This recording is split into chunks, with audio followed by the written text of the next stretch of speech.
One might say, there, but for the grace of God, go I. Why is the modern world shocked by this headline? Why? Once, not so very long ago, the people of the world were saying, airplanes, huh? Why, it's against the Creator's will.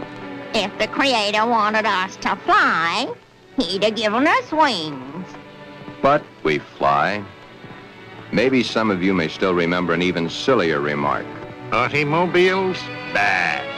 They scare the hosses. If the Creator had meant for us to roll around the countryside, we'd have been born with wheels. Silly? Certainly. We were not born with wings. We were not born with wheels. But in the modern world of today, it's an accepted fact that we must have them. So we have corrected that which nature has not given us. Strangely enough, nature has given us all these things. We just had to learn how to put nature's elements together for our use, that's all. Yet, the world is shocked by a sex change. If the Creator had wanted us to fly, he'd have given us wings. If the Creator had meant us to roll around the countryside, we'd have been born with wheels. If the Creator had meant us to be boys, we certainly would have been born boys. If the Creator had meant us to be born girls, we certainly would have been born girls. Are we sure? Nature makes mistakes. It's proven every day.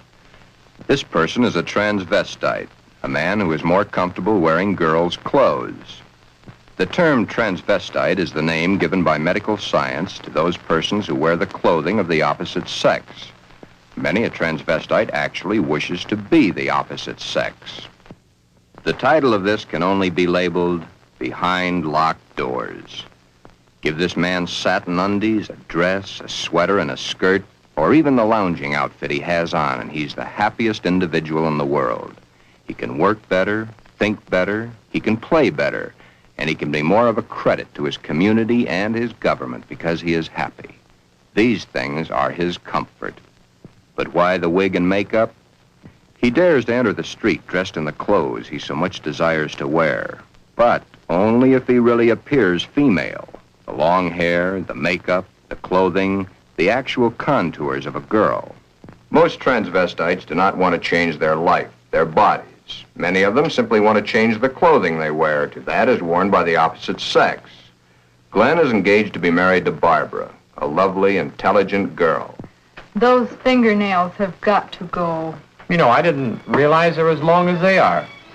My goodness, they're almost as long as mine. Maybe even prettier. We'll have to paint them sometime just for the fun of it. We'll trim them. That's for sure. You know, honey, you've invited me to dinner so many times in the last couple of months. It's almost like we were married already. I wish we were, darling. It's been a long year. For both of us. But now, my studies are through, college is concluded, and I'm free at last. Free? For the time being. Huh? Oh. How about joining me for an after-dinner drink? The living room? Mm-hmm.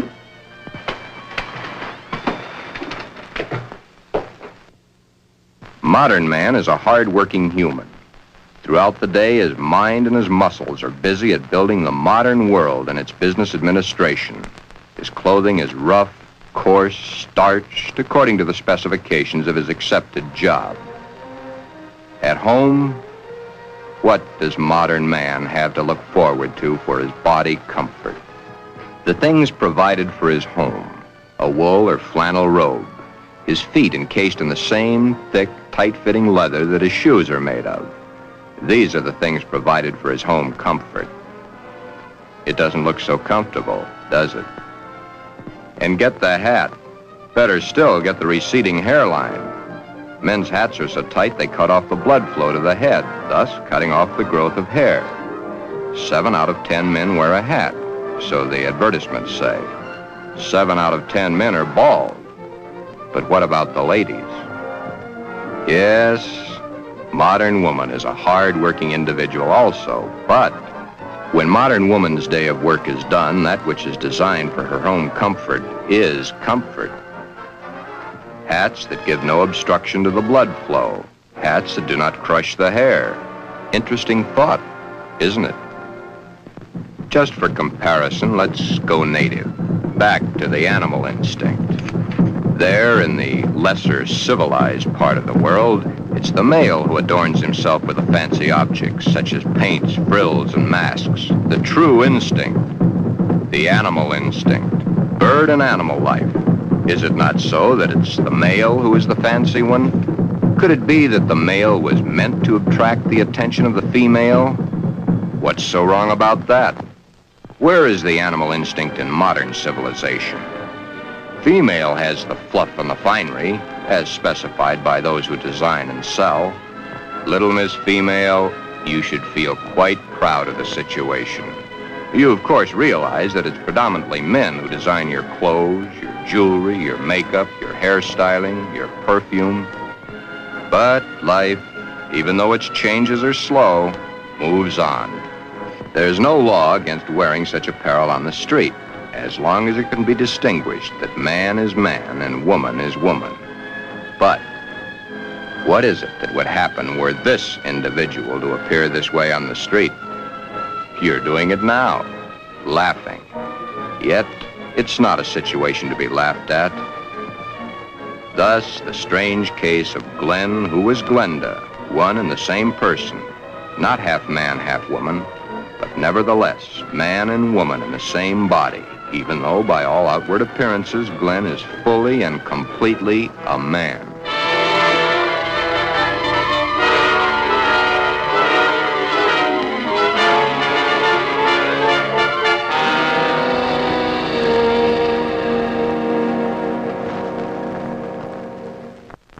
Sister, let me borrow her dress. You want to borrow your sister's dress? What for? I want to wear it to the Halloween party. There are names for boys who go around wearing girls' clothes. Oh, don't be silly, darling. You go ahead and wear your sister's dress, Glen. You always did look much better as a girl than you do as a man. Glen did wear the dress to the Halloween party. He even took first prize.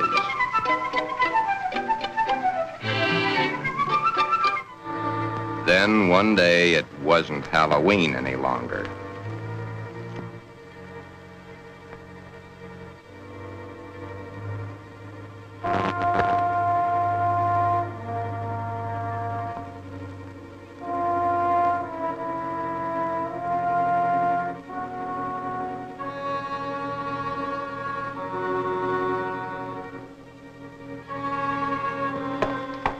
I wish I had the sight into such things to be able to advise you, Sheila.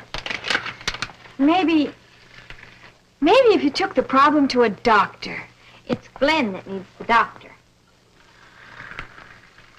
But when things like this go wrong with someone so close and in your own family, it's so hard to believe. It's not really hard to believe. It's just hard for you to accept. Well, of course it's hard for me to accept. Suppose I were to come home with Roy or one of my other boyfriends some night and find Glen like I did last night. Yeah, that would be hard to explain. That's the understatement of the year. Just how does one go about introducing your friends to your brother when brother's wearing your best sweater and your skirt and makeup to boot?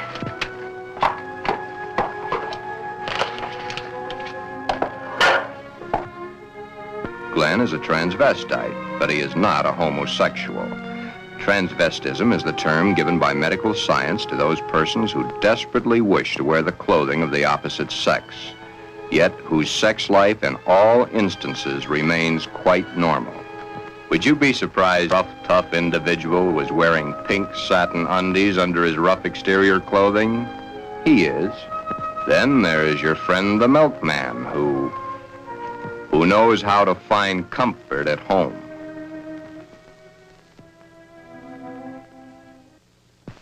I can't stand it any longer. He wears all my clothes. Nothing is sacred to him, even my briefs. He has every one of my sweaters stretched out of shape. Of course, he has always replaced them. But then, they didn't last long either. But, Your Honor, ruffles on his shirts and shorts. Really? Glen and all the hundreds of thousands of other Glens across the nation face quite a problem. Glen is engaged to be married to Barbara, a lovely, intelligent girl. The problem? Glenda, Glen's other self. The girl that he himself is, his other individual personality. You look tired tonight, Glen. Yeah, I guess I am. It's been a long day. Have you seen the paper yet? No, why? Isn't that a strange case? I wonder how some people's mind works. Well, some people aren't happy the way they are. That's a pretty drastic step to take. If it's the only way, I'm for it. I wonder what I would do in a case like that if I were in the mental turmoil that that person went through. Or if I suddenly realized that something was mentally wrong with you. Ooh, it's hard to visualize. Here we are, two perfectly normal people, about to be married and lead a normal life together. And there's this poor fellow who never could have been happy if it wasn't for modern medical science. Our fourth term in psychology explains a lot of the facts, but I'm afraid the end of study is only the beginning of reality. Glen's problem is a deep one, but he must tell her soon. She's begun to notice things. His nails, his eyes when he looks into a ladies' store window. So many of the little things that are hard to hide. Soon she will realize. Then there was the time Barbara was wearing the sweater Glen had always wanted to feel on his own body. It was becoming an obsession to him. He must have. What's the matter, Glen, darling? I guess I was daydreaming. Something seems to be troubling you. Why don't you tell me? It's nothing. Once, long ago, just after we started going steady together, we promised we'd never lie to each other. Are we gonna start now, just because we're engaged to be married? It's just that... Oh, Barbara, it's nothing that a little sleep won't cure. It's been an awful long day. It's more than that. Come on, tell me, darling. Who knows? Maybe I can help. That's just it, you could. Then something is troubling you. Yes, Do I have a right to know? you have a right to know. But let's just say for the moment that I'm afraid to tell you. I'm afraid I'd lose you. Nothing could be as bad as all that. I love you and you love me. And nothing in the world can change that. I hope not. I really hope not. Glen, is it another woman? Pull the string!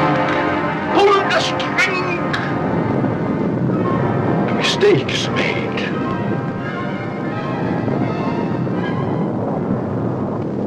A story must be told. Always the same. He's not had the nerve to tell her. But he must soon come to some conclusion or forget the marriage.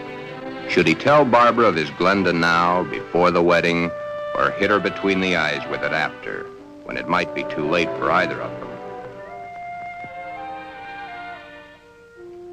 The world is a strange place to live in. All those cars, all going someplace, all carrying humans which are carrying out their lives.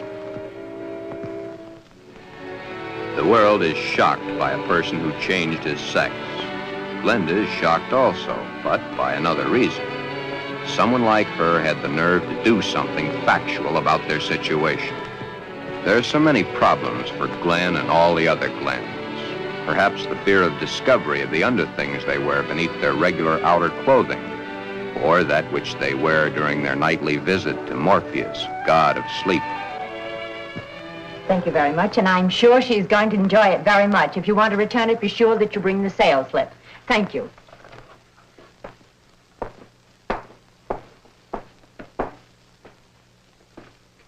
Can I help you, sir? Yeah. Let me see a 90. Well, what size? 12. The color and the material? Black, I'm very sure. Just a minute. Well, we have this here. Would you like that? Something like this? Has lace? Yeah. Perhaps he admires the material too long.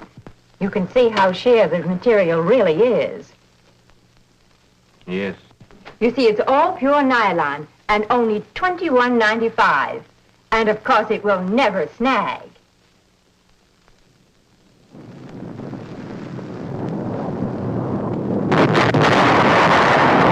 But Glen and Glenda and all the Glens and Glendas have an even bigger problem. Hi, Joe. Hiya, Jack. Monday again. You know, I think Monday is about the worst day of the week. A perfectly wonderful weekend, then back to the sweatshops. Too bad we was born to work. Say, did you read about the guy that hangs to a girl? Says he was perfectly normal, too. How can a guy be normal and go and do a thing like that to himself? All the same, it must take a lot of guts to pull a stunt like that. That's a problem I don't ever intend to face. Maybe it's a problem we should all face. I don't get you. Just think of the unhappy life. The miserable time this world of ours must have given that poor guy. I still don't get you. Now, here is a guy who wanted to be a girl. Supposing there had been no way to change. You sound as if you're really head up on this thing. I guess I am. Do you realize what would happen if every man in the country that wanted to wear women's clothes or felt like a woman went to their doctors and wanted to change? Of course. That's why I say perhaps society should be a little bit more lenient with them. Maybe society should try to understand them as human beings. Another day done. Thank goodness. See you tomorrow, Jack.